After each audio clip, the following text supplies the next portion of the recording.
শাহী সফরে একটা দল গঠন করা হলো, আর যেটাতে একটা কোর কমিটি গঠন করা হয়েছে, কিন্তু সেখানে অনেকেই কিন্তু নেই দাদা।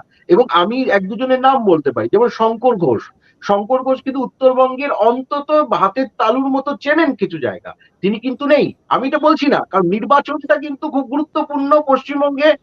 ওনারা চাইছে 35টা আসন পাওয়ার জন্য। সেক্ষেত্রে কিন্তু যে মানুষগুলোকে প্রয়োজন, যারা খুব মানে একদম গ্রাসরুট লেভেলে কাজ করে, তারা কিন্তু নেই এই কমিটিতে। সুতরাং আমার কোথাও মনে হচ্ছে যে শাহী যাকে যাকে চেয়েছেন তাদেরকে এই কমিটিতে রাখা হয়েছে। এবার দিলীপ বাবু বা সুকান্ত বাবু যতটা না কাজ করবে, এই যে যাদের যাদের রাখা হলো না, এরকম শঙ্কর ঘোষের মতো, তারা থাকলে আমার মনে হয় আরো ভালো দিকে যেতে পারত। অমিত শাহ তো আর এমনি এমনি চুজ করেননি, মুখ দেখে চুজ করেননি। অমিত শাহ দোর্দণ্ড প্রতাপ এবং যথেষ্ট ধুরন্ধর রাজনীতিবিদ। সেইখান থেকে যখন বাছাই করেছেন তখন বায়োডাটা দেখে এবং রাজ্যের নেতাদের উপরে নির্ভর করেননি। তিনি একেবারে গ্রামীণ স্তর থেকে সমস্ত কিছু খবর টবর নিয়েই তৈরি করেছেন এই ইলেকশন কমিটি। কারণ সেই ইলেকশন কমিটিতে অমিত শাহ আছেন, জেপি নাড্ডাও আছেন, তার সঙ্গে তারা আছেন। কিন্তু আমার শতরূপার কাছে একটা বিষয়, যে বারবার করে তৃণমূলের গোষ্ঠীদ্বন্দ্ব, তৃণমূলের অন্তর্কলহ, তৃণমূলের খুনোখুনি সব দেখেছি, কিন্তু আমরা প্রকাশ্যে তো বিজেপির গোষ্ঠীদ্বন্দ্ব দেখতে পেয়েছি। সেই গোষ্ঠীদ্বন্দ্ব কোনোভাবে আবার মাথাচাড়া দিয়ে উঠবে না তো? এই যে কিছুক্ষণ আগে শঙ্কর ঘোষের কথা বললেন, আরো জগন্নাথ সরকার থেকে আরম্ভ করে আরো কয়েকজন মন্ত্রী, তারা পর্যন্ত ইলেকশন কমিটিতে চান্স পাননি। হ্যাঁ অয়ন, তুমি ফাইনালি একটা খুব ভালো কথা বললে।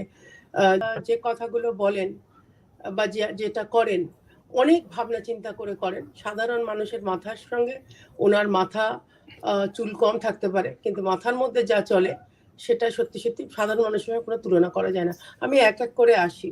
তুমি প্রথম থেকে সংগঠনে বলছো, সংগঠনের প্রয়োজন নেই। সংগঠনের যথেষ্ট প্রয়োজন আছে, এবং সংগঠন নিয়ে আমাদের মাথা ব্যথা প্রচুর।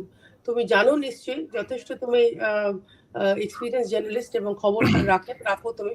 তৃতীয়বারের জন্য বুথ সশক্তিকরণ চলছে আমাদের, এই মুহূর্তে চলছে, শাহী সফরের মধ্যেও চলছে। তো সেই জন্য সংগঠন আমরা কমপ্লিটলি ইগনোর করি না।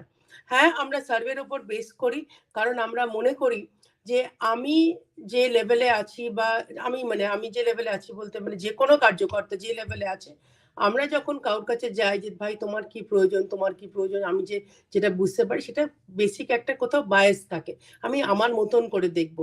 সো দেয়ারফর থার্ড পার্টি যদি একটা সার্ভে করে, অনেকটা নিউট্রাল আসে, এক নম্বর। এবং তৃণমূল যে এই কথাগুলো বুঝবে না, লোকসভা ভার্সেস বিধানসভা, কুণাল ঘোষ বলবে যে তারা পরিযায়ী, তারা পাখির মতন আসে, এটা 110 সাল পর এই কথাগুলো বলার কোনো যুক্তি নেই। 1911 যখন ক্যাপিটাল সিটি কলকাতা থেকে দিল্লি চলে গেছে, তারপরে যদি তারা এখনো এক্সপেক্ট করে যে পশ্চিমবঙ্গ অন্যতম রাজ্য, একমাত্র রাজ্য নয় এত বড় ভারতবর্ষে, আসমুদ্র হিমাচল ভারতবর্ষের মধ্যে, যে একমাত্র একটা রাজ্যে মাননীয় প্রধানমন্ত্রী এবং মাননীয় স্বরাষ্ট্রমন্ত্রী কোলে নিবাস থাকবে, সেই আশা তো করা উচিত নয়। ডেফিনেটলি তারা আসবে যাবে, বাকি কাজ আমাদের করতে হবে। এবার তুমি যে কথাটা বলছো যে শঙ্কর ঘোষ নেই কেন, জগন্নাথ সরকার নেই কেন, this is just the beginning. আজকে একটা ইলেকশন লড়তে গেলে, আমি এটা আমার নিজস্ব এক্সপিরিয়েন্স দিয়ে বলছি, রাজনীতিতে একমাত্র ইলেকশনে লড়া ফ্যাক্টর নয়, ইলেকশন তৈরি করা, ইলেকশন পুরো ইস্যু তৈরি করা, পুরো সাংগঠনিক ভাবে এন্টায়ার ইলেকশনটাকে রান করা, অনেক ভাবনা চিন্তা করে করতে হয়। এই যে 14 জন না 15 জনের যে কমিটিটা আছে, they will be running the election, এবং ইলেকশন চলাকালীন আরো অসংখ্য কাজ থাকে, সেটা নিশ্চয়ই এদের দেওয়া হবে। আমার মনে হয় না এটাতে বিক্ষুব্ধ হবে বলে কেউ। আরেকটা জিনিস আমি বলে রাখি, হ্যাঁ আমরা বিশাল বড় সংগঠন, we are the largest party in the world. আমাদের যে একেবারে অন্তকলহ নেই সেটা বলাটা আমার মূর্খমি হবে, আমি বলছি না। তবে যারা যারা অন্তকলহ বাইরে প্রকাশ করছে, তুমি নাম জানো, অলরেডি মিডিয়ায় যথেষ্ট এই নিয়ে চর্চা হয়েছে, উপর থেকে এটার অ্যাকশন নেওয়া হবে, এবং এই ধরনের ননসেন্স ইলেকশনের সময় টলারেট করা হবে না। বলে দিই, সুকান্ত বাবুর সঙ্গে আমি এটা কমপ্লিটলি এগ্রি করছি। ইন্ডি অ্যালায়েন্স নিয়ে এখন খুব নাচানাচি করছে, এটা আমি বলবো যে নেই কাজ তো খই ভাজ। তারা একটা অপোজিশন তো খাড়া করতেই হবে, তারা করছে। ওকে, পার্থর কাছে আসবো। পার্থ, এই যে বিভিন্ন নামের কথা বলা হচ্ছে, হ্যাঁ আমি বলছি এখানে নিশীথ প্রামাণিক নেই। আজকে যে অমিত শাহের যে টিম, নিশীথ প্রামাণিক নেই, এখানে জন বার্লা নেই, এখানে সুভাষ সরকার নেই। আমি একটু উত্তরবঙ্গের দিকে লক্ষ্য রাখি। পার্থ শোনা যাচ্ছে? পার্থ শুনতে পাচ্ছ? হ্যাঁ, শোনা যাচ্ছে, বলো। পার্থ উত্তরবঙ্গ 2019 থেকে তোমাদেরকে প্রায় সাফ করে দিয়েছিল বিজেপি। তারপরে 2021-এ কিছুটা হলেও তোমরা প্রভাব ফেলতে পেরেছো 2021-এ। এবার 2024-এ তোমরা দাবি করবে সব ঠিক আছে, কিন্তু বিজেপি তো ছাড়বে না সহজে। বিজেপি ওখানে অমিত শাহ উত্তরবঙ্গকে পাখির চোখও করেছেন। সুতরাং উত্তরবঙ্গে যে কঠিন লড়াই হবে, সেই রেজাল্টটা মমতা বন্দ্যোপাধ্যায়কে কি দিতে পারবে? দেখুন, উত্তরবঙ্গে বিজেপি গত লোকসভায় ভালো রেজাল্ট করেছে, এটা নিয়ে কোনো দ্বিমত নেই। কিন্তু তারা যে প্রতিশ্রুতি উত্তরবঙ্গের মানুষকে দিয়েছিল, তার কোনোটি সমাজ এখানকার চা বাগিচা মানুষের স্বার্থে বিজেপি কোনো কর্মসূচি নিতে পারেনি। তারা বারবার উত্তরবঙ্গের মানুষকে বিভ্রান্ত করেছে, কখনো আলাদা রাজ্য দেব বলে, কখনো কেন্দ্রীয় শাসিত অঞ্চল করবো বলে তাদের স্থানীয় নেতা, সাংসদ, বিধায়ক, মন্ত্রীরা তারা বিভিন্ন সময় দাবি তুলেছিল। এরকম ভাবে মানুষের সেন্টিমেন্টকে উস্কে দিয়ে তারা ভোট বৈতরণী পার হওয়ার চেষ্টা করছে, কিন্তু মানুষ তাদের খেলা বুঝে গিয়েছে। তারা যে মানুষের সঙ্গে প্রতারণা করেছে, বিন্দু মাত্র তারা সার্বিক উন্নয়নে কোনো জোর দেয়নি, কেন্দ্রীয় প্রকল্পগুলো থেকে মানুষকে বঞ্চিত করছে, সেটা মানুষ উপলব্ধি করতে পেরেছে। এবং উত্তরবঙ্গে বিধানসভায় তৃণমূল কংগ্রেস যেমন তুলনামূলক ভালো রেজাল্ট করেছে, 24-এ তৃণমূল কংগ্রেস অত্যন্ত ভালো রেজাল্ট করবে। এখানে শতরূপা একটা প্রশ্ন, যে উত্তরবঙ্গ তোমাদের শক্ত ঘাঁটি। 2021-এ কিছুটা হলেও তৃণমূল দাঁত ফোটাতে পেরেছে, অবশ্যই অনস্বীকার্য। কিন্তু আজকে ইলেকশন কমিটি যেটা গড়া হয়েছে, সেখানে সত্যি বলতে কি সেই রকম ভাবে বাঁকুড়ার জ্যোতির্ময় সিং মাহাতো ছাড়া, আমি উত্তরবঙ্গ তো ধরছি না, বাঁকুড়া ধরেও না কেউ, উত্তরবঙ্গের প্রতিনিধিত্ব নেই। তাহলে উত্তরবঙ্গ কি ছেড়ে দিচ্ছ তোমরা? কেউ কিছু ছাড়ছে না, আমি এক্ষুনি তোমায় বললাম, this is just the initial core committee. এর প্রচুর লেয়ার হবে, প্রচুর কাজকর্ম হবে, প্রচুর আরো নতুন কমিটি, নতুন মানে কি প্যারালাল নয়, এর সঙ্গে আরো এক্সটেনশন হবে। তো এই মুহূর্তে আমার মনে হয় না যে আমাদের চারজনের এতটাও মেন্টাল ক্যালিবার আছে বলে অমিত শাহজির মাথায় কি চলছে সেটা বোঝা বলে। আমি একটা জিনিস শুধু বলে দিই পার্থপ্রতিম, যেহেতু এই কথাটা তুললেন, নর্থ বেঙ্গলে আমরা কোনো ফলস প্রমিস করিনি, আমরা কোথাও বলিনি যে এসো তোমাদের আমরা আলাদা রাজ্য করে দেবো। হ্যাঁ, কয়েকজন জনপ্রতিনিধি বলেছে যে আলাদা রাজ্য তাদের দাবি আছে, কিন্তু সেন্ট্রাল গভর্নমেন্টের তরফ থেকে কোনোদিন কোনো আশ্বাস দেওয়া হয়নি যে এসো তোমাদের আমরা পশ্চিমবঙ্গ থেকে আলাদা করে দেবো, আমরা করবো না। এক নম্বর, আমরা যেটা কন্টিনিউয়াসলি ম্যানিফেস্টোতে বলে এসেছি, 2014, 2019, 2000 আবারও এই এক জিনিস হবে, because I am part of the manifesto committee, আমি জানি। 2021 সালেও আমরা এক জিনিস বলেছি যে we will sensitively understand your situation, এবং আমরা তার মধ্যে যতটা সম্ভব, না তার মধ্যে আরেকটা পার্থপ্রতিম বলেছেন যে চা বাগান রইল বাকি। পার্থপ্রতিম বলছে যে কেন্দ্রীয় প্রকল্পটাকে আমরা পাঠাই না, কেন্দ্রীয় প্রকল্প নিয়ে আমরা হাতে করে বসে আছি। তৃণমূল সিস্টেম্যাটিক্যালি কেন্দ্রীয় প্রকল্প ঢুকতে দেয় না পশ্চিমবঙ্গের মানুষের কাছে, সেজন্য এই মিথ্যে কথাগুলো বলে লাভ নেই। আর চা বাগান, দেশের চাওলা ছাড়া আর কে বুঝবে চা বাগানের সমস্যা? তৃণমূল বোঝার তো চেষ্টাই করেনি। দুবার গিয়ে চা বাগানে খিমচে চা পাতা তুলে আর আদিবাসীদের সঙ্গে নেচে এলে চা বাগানে অনেক ফলসিফাই হয়েছে। চা নরেন্দ্র মোদী চাওয়ালা ছিলেন, কেউ চা বেচতে তাকে দেখেছে কিনা সন্দেহ, কিন্তু উত্তরবঙ্গের চা বাগিচা নিয়ে কেন্দ্র সরকার কোনো কাজ করেনি।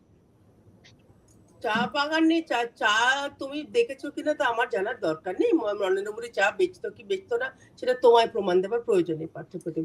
কিন্তু আমি আবারও বলছি, নর্থ বেঙ্গলকে কোনো মতেই এই উদ্যোক্তই বিজেপিকে পরাস্ত করবে, নিশ্চিত থাকুন। আচ্ছা, তুমি যে জ্যোতিষটাও ভালো জানো, আমার জেনে খুব ভালো লাগলো, কনগ্রাচুলেশন। ফুটবল খেলো, ফুটবল খেলতেই থাকো, জ্ঞানটা অর্জন করে, জ্ঞানটা তো অর্জন করা যায়নি, জ্ঞানটা দেখিও না, এখানে নেই যখন থাক। না, বললাম তো এত উদ্যোগ তো ভালো না, মানুষ উদ্যোগের পরাজয় করাবে এবং সেটা আগামী দিনেই আপনারা লক্ষ্য করতে পারবেন। জ্যোতিষবিদ চর্চাটা ভালো চালিয়ে যাও। আমি শুধু একটাই জিনিস বলতে চাই এখানে, যে নর্থ বেঙ্গলকে কোনো মতেই আমরা আলাদা করে দেখছি না। যদি এই মুহূর্তে তোমাদের মনে হয় যে এই 15 জনের মধ্যে নেই, তাহলে Amit Shahji has other plans for north Bengal, মানে নর্থ বেঙ্গলের যে নেতারা আছেন খুব শিগগিরই তোমরা সেটা দেখতে পাবে। না, কিন্তু সুকান্ত, একটা বিষয় হচ্ছে, শতরূপা বললেন ঠিকই, অমিত শাহর মাথায় নিশ্চয়ই বিভিন্ন ধরনের চিন্তা আছে, বিভিন্ন ধরনের লেয়ার আছে, কিন্তু 24-এর লোকসভা নির্বাচন তার বেশি দিন নেই। আর কত সময় পেতে পারে বিজেপি? আবার লেয়ার এই করতে করতে তো নির্বাচনই চলে আসবে।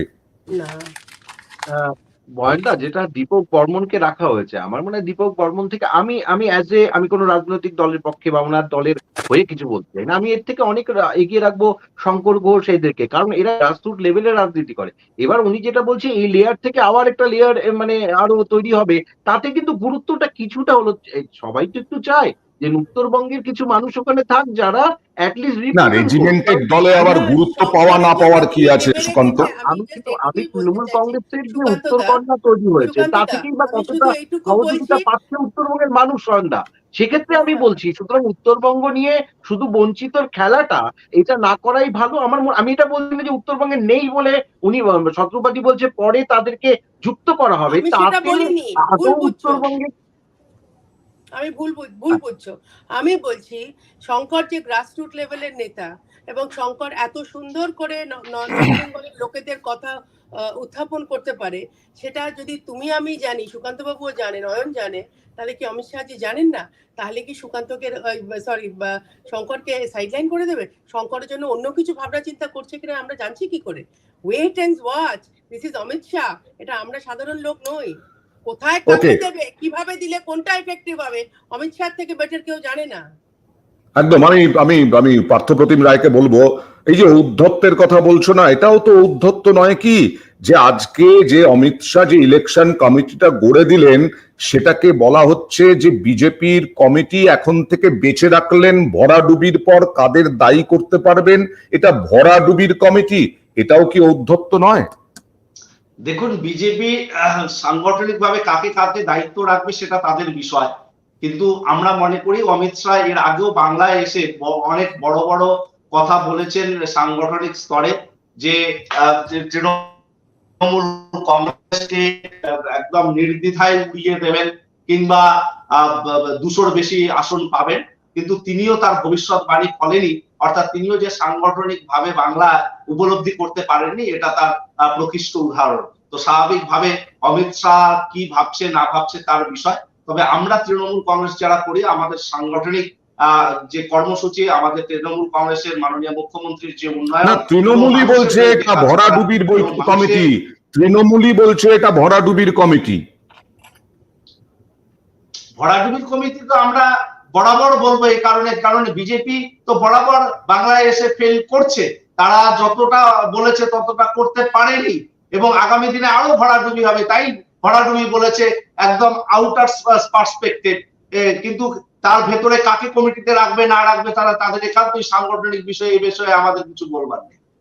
একদম, অবশ্যই অমিত শাহ সফরে এসেছেন, আর কিছুক্ষণের মধ্যে আবার নিউ টাউনে একটা বৈঠক শুরু হবে এবং তারপরে তিনি দিল্লি চলে যাবেন। দিল্লিতে চলে গেলেন, কিন্তু এই যে ইলেকশন কমিটি, তার